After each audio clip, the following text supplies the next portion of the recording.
You ask Tiger to solve.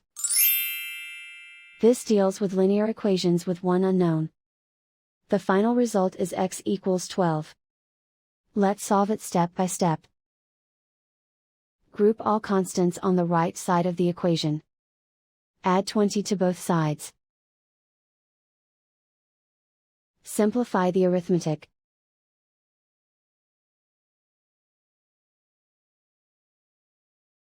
Isolate the x. Divide both sides by 10.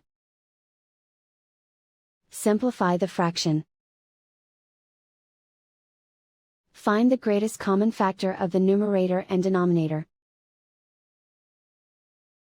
Factor out and cancel the greatest common factor.